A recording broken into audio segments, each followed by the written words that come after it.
Good morning, everyone. We are live from the shortcut. Thank you for joining us today. First of all, I wanted to say that we had a confusion with the starting time on one of the channels, so thank you for joining and for being patient with us. So Ask Me Anything by the shortcut is a short Q&A session, and normally here we bring up burning topics in the community and find some amazing speaker to answer them. Today our speaker is Saku Tihverainen. I will introduce more later. First a little bit about the shortcut. So for those of you who don't know, maybe joining us for the first time, the Shortcut is a non-profit organization owned by the Startup Foundation, and we are impact-driven, and we are dedicated to career transformation here in Finland, and we help people to find a meaningful career. And be it starting your own business or getting a job. And today we are talking about employment, and the topic is hidden jobs. So this is something that I have had a lot of interest in. So this is why we decided to speak about it today. But welcome, Saku. Saku is lead consultant at Marbles, executive search and consulting company. Saku, welcome. Thank you so much for coming today to speak and answer our questions. And please introduce yourself and a little bit about your background will be my first question to you. Many thanks. It's great to be here. Greetings from Imatra, where I am currently for the time being. Briefly about myself. Well, 2000s, I did a bachelor's in Scotland at the University of Edinburgh, master's at University of Jyväskylä. Led nurseries, daycare centers for 2 years, 2009 to 2011, before I joined the fantastic recruitment industry, first in the public sector at the city of Järvenpää. Did some research work for 18 months on a break, and then for the past 4.5 years I've been working in IT recruitment, first in-house for 2.5 years, and for the past 2 years I've been working as a consultant. And I suppose, thinking about this topic, hidden jobs, these past 2 years I've been working especially within the hidden job sphere, if you like. So there's definitely some perspective on this. And yes, I think the international talent in Finland topic has been close to my heart for many years, and I think Finland is still lagging in, with regards to a number of themes. But let's not talk about that now. Rather, let's talk about hidden jobs. So how shall we go? So we will do so that I will ask a couple of questions that I prepared, but also please, everyone, please start sharing your questions to Saku in the chat, and I will take them up and Saku will answer them. Also, please feel free to network in the chat, introduce yourselves, where you're from, where you are joining us from. The first question is going to come from me, and it is known, it is calculated, there's 75, sometimes even 80% of jobs are hidden, which means they are not advertised in the open market, and this is a huge figure. This is statistics for Finland, and we want to ask you, Saku, why is it like that? Why do you think it is like that? It is a good question, kind of like why. I think there's a number of themes affecting. One element is that they're looking from the employer side. The employer, when recruiting, there are certain specifications, requirements for the role. Say, medium experience or lots of experience in a given field, and looking from the employer point of view, the people who have the experience, they are already working, and it may sound harsh, but when the employer is trying to solve the problem of needing skills ASAP, the sort of the easy way and the sort of the shortest time span how to solve this issue of needing skills is to contact people who are already in jobs, or using networks, kind of like if there are 20 people in a team, to contact their peers, if they are interested in joining the company, and with the idea that people who have that sort of experience and skills would be then joining in. I think that's the sort of kind of like the key issue why that happens, because of employers needing sort of these required skills as soon as possible. Then there are more minor reasons on top, ranging from when a company opens a job for open applications, there's the potential that there might be a lot of applicants, but rare or next to none have that required experience and skills, and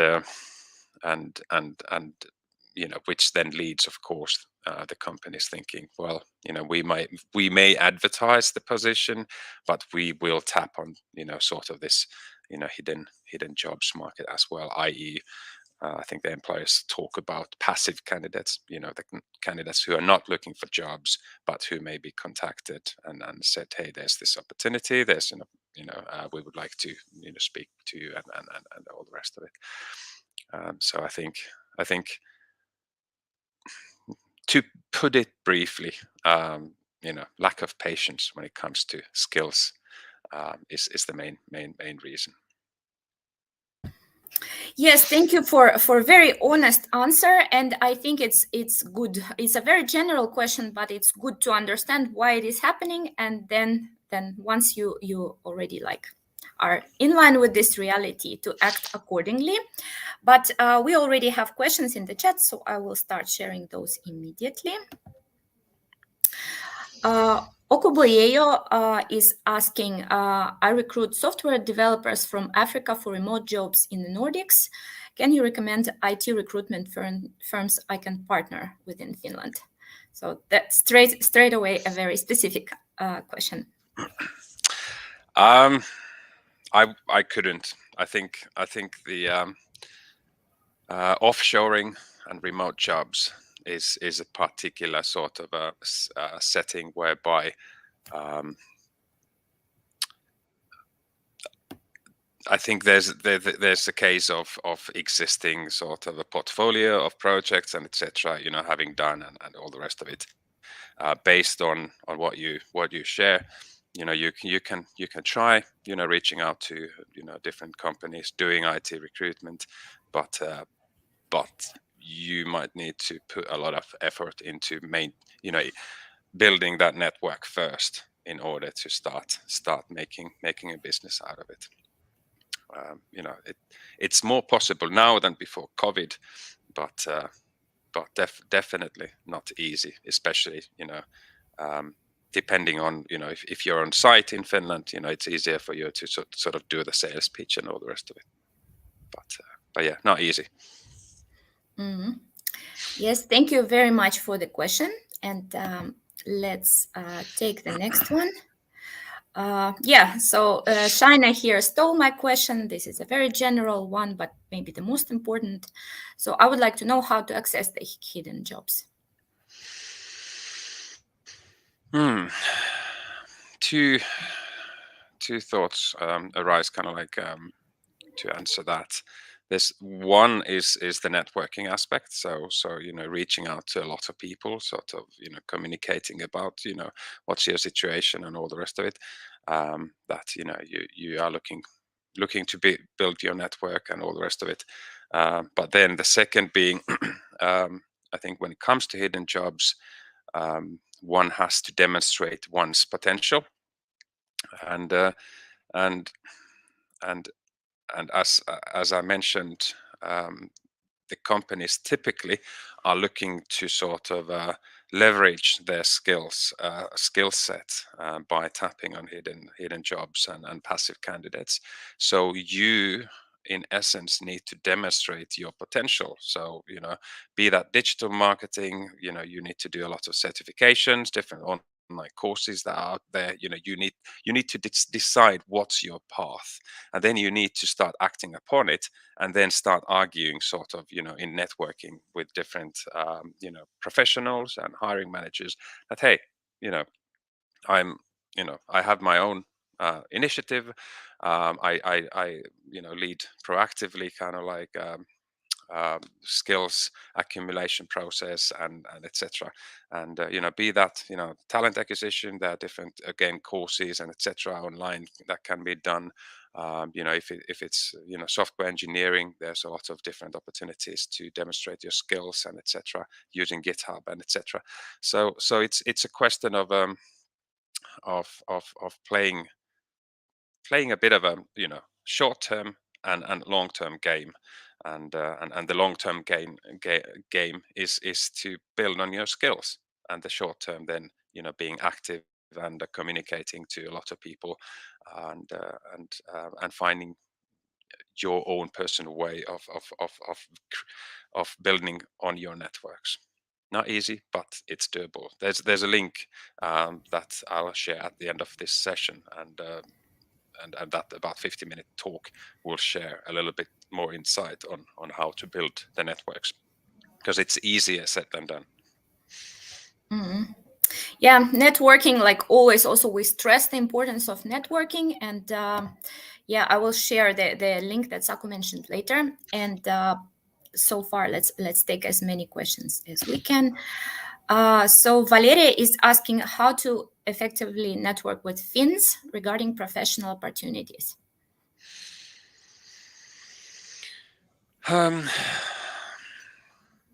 Good one. my response sounds like probably very, very depressing, but anyway, I'm sort of thinking you need to find your own way. I think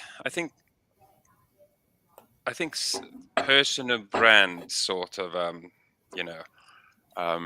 lessons and etc. and networking lessons are key to sort of understanding how to build your networks and in Finland. So I think the key is to sort of when networking, to be sort of helping out other people, rather than reaching out to using, for example, LinkedIn or then meetup groups or whatever.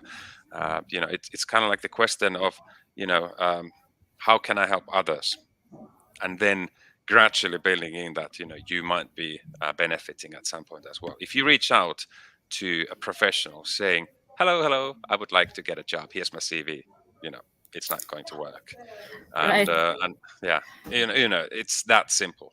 And so and we all are different. So how to effectively network is a question that you will sort of have to answer to yourself, but using these very sort of proactive pointers, and checking out everything to networking and personal branding if you're unsure. But in essence, it's all about what can I do to the other person, and reaching out in a meaningful way. I think again the link to be shared answers some of these questions with an example of one person who did that effectively. Thank you very much for the question, and let's go for the next one. So Ian here is asking, what's the risk of hidden jobs leading to hidden discrimination on the job market? And then gives a little bit of explanation on that. And do you feel that hidden jobs may also contribute to internal clubs within organizations through preference or referral by current employees? And greetings to you. Thanks, Ian. Good one. you decided to come up with an easy one, eh? Uh, yeah, I think it is an obvious risk in it, and I've been talking to some employers in some occasions that I think in the future or in the near future, if not already now, companies are thinking about this topic, so that if there's a risk on one angle, if the companies have the skills that they uh, require and need to sort of excel in the market and etc. The long-term risk for companies is that they don't have enough diverse background people to ensure that they have different minds kind of like contributing to decision making and etc. I think the risk that the company will be irrelevant for the market, especially as the market is becoming more and more global as we speak. Um, Lack of diverse thinking, will be problematic. And and I know that, for example, in the North America, this topic is a lot more sort of stressed and underlined already at this point. And I think the Finnish companies are picking up on this space. But I think the language issues, sometimes, um, or then language issues, as in, we require fluent Finnish or such like, tend to sort of create this, I would say, partially artificial kind of like excuse to sort of bypass, these considerations that Ian raises up. But in essence, yeah, I think what Ian is pointing out is quite accurate. The risk is there, and this club logic and etc. Yeah, it's not ideal. It's not ideal. Yes, and on the other hand, it's good to like I said before, to know what the reality is, and then to act accordingly in a way. Next question comes from Yasin. He is asking, I would like to do some remote works like affiliate marketing and graphic design. Should I start with Ukko or open at Toiminimi? So again, very practical question. Yeah. Really depends, I suppose. I think depends on yourself. If you are meticulous and look after details and etc. Just open a Toiminimi. If you don't master these things, and you're a little bit more, laid back when it comes to details and etc., then Ukko can help you, saving yourself from paying taxes with additional whatever subcharges, additional charges because you haven't paid them on time and etc. So I think it depends on this, and but yeah, Ukko makes it a little bit easier. I open up a Toiminimi and I've been a little bit struggling, but it's okay.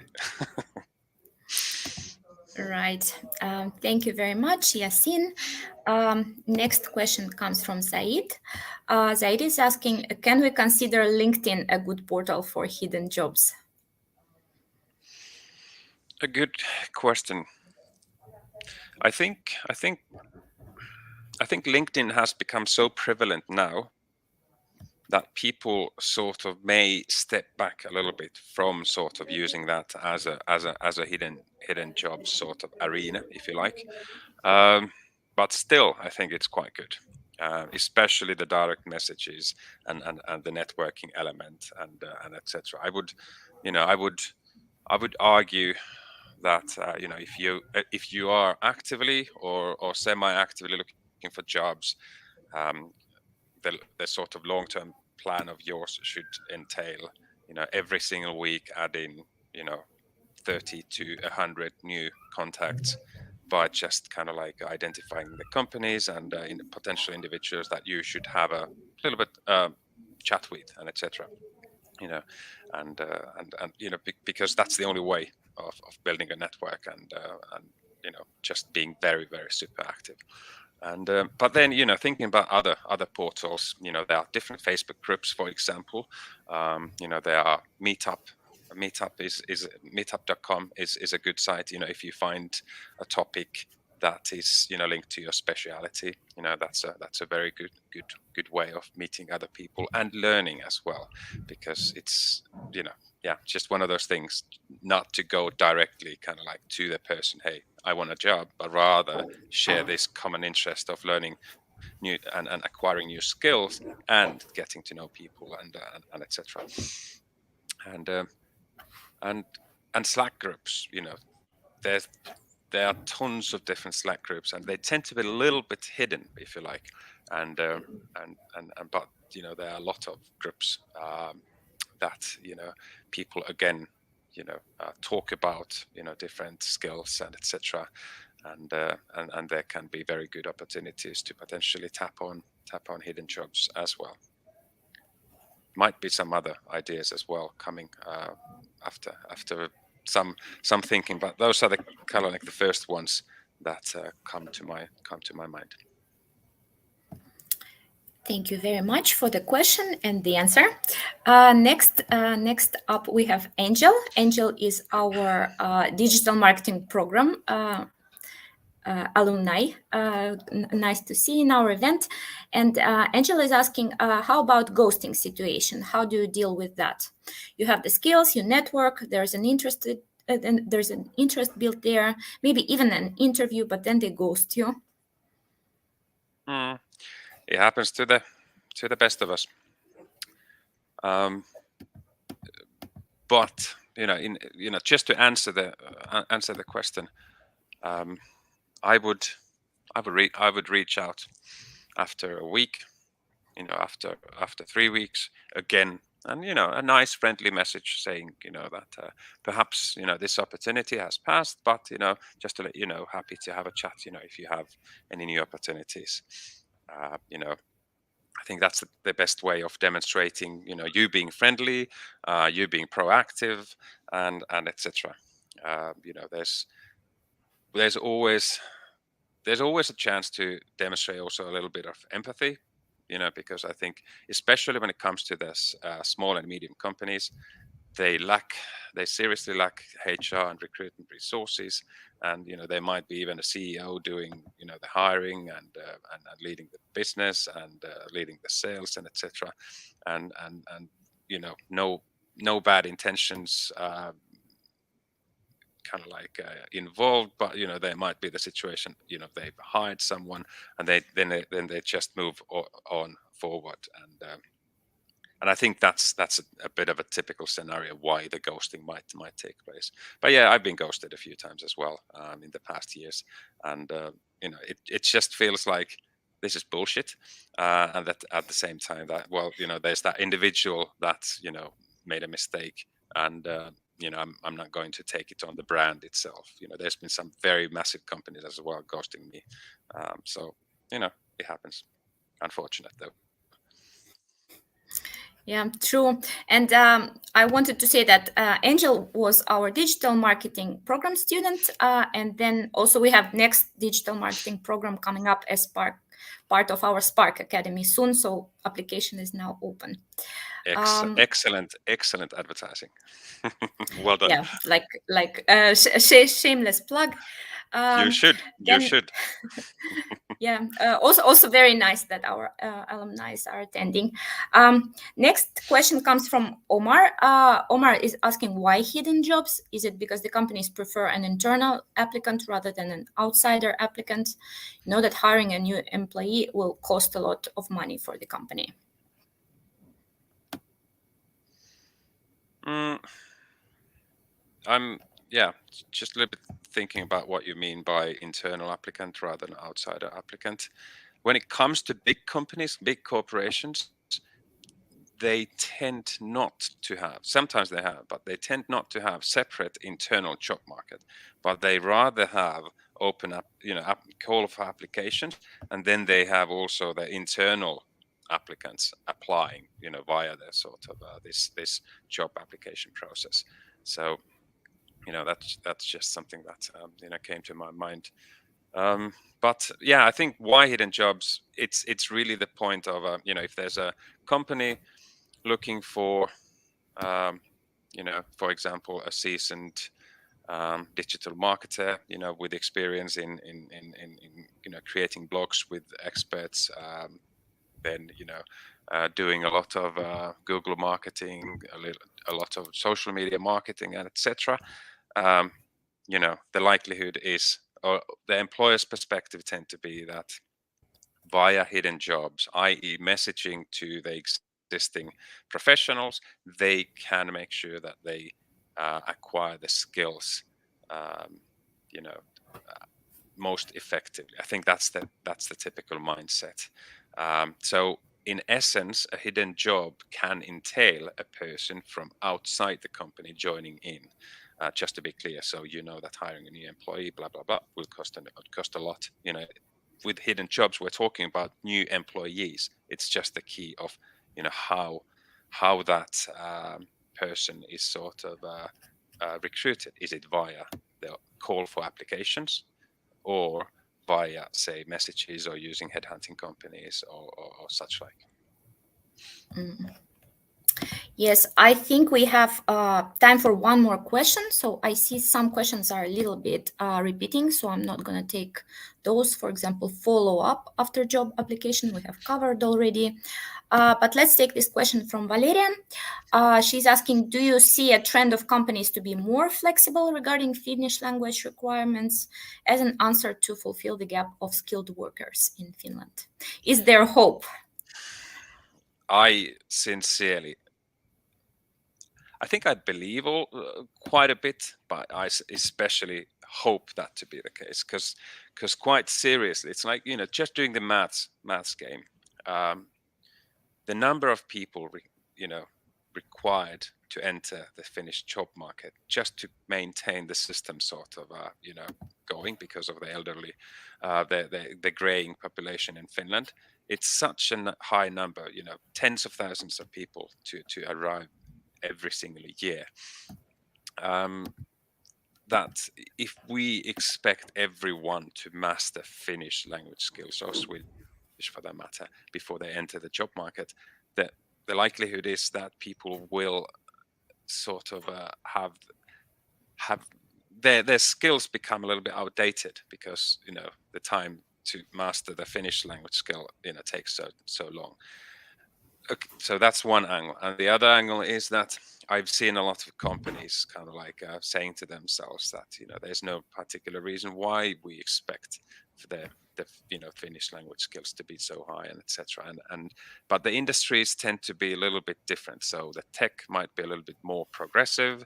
If you go to HR or economics, it might be very, very sort of old way, and etc. So it's not easy. Also, geographically speaking, it's a little bit different story in different places in Finland. And I think Finns have to come to get a grip with the fact that broken Finnish is still Finnish. It's good enough. Even though not every single detail of the spoken Finnish language is perfect. Going. Anyway, I could go on with this topic. I seriously hope so. Yes, thank you for the honest answer, Saku, and it feels like there is hope there, which is good.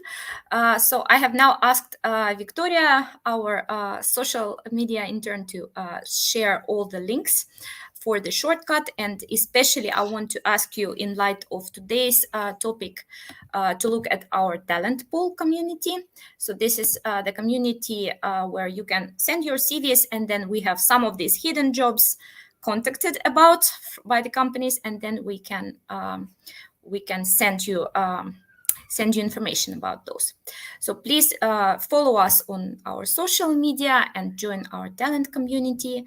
And also I want to share Saku's podcast episode. Yes, I can briefly introduce. So yeah, please.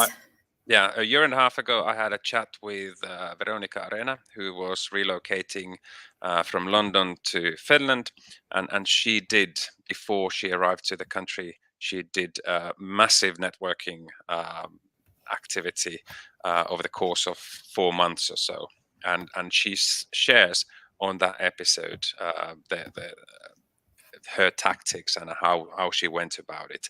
And not everyone have to go to that extreme, if you like, as she did, but it sort of gives you an idea, what sort of a tactic to apply when doing networking.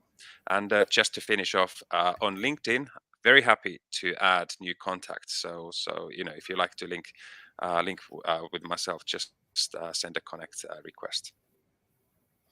Yes, thank you very much, Saku. Please follow Saku on LinkedIn No. us. Connect, not follow. Connect. Yeah. Thank you. Yeah.